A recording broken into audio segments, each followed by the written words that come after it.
What's the meaning of chide?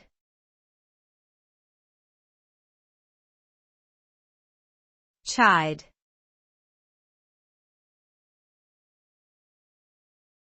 Chide.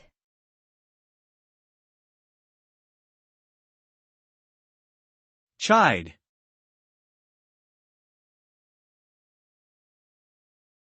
Chide.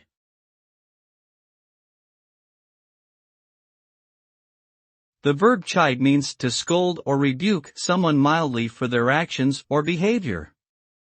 It usually involves expressing disapproval or dissatisfaction with someone's conduct in a gentle way.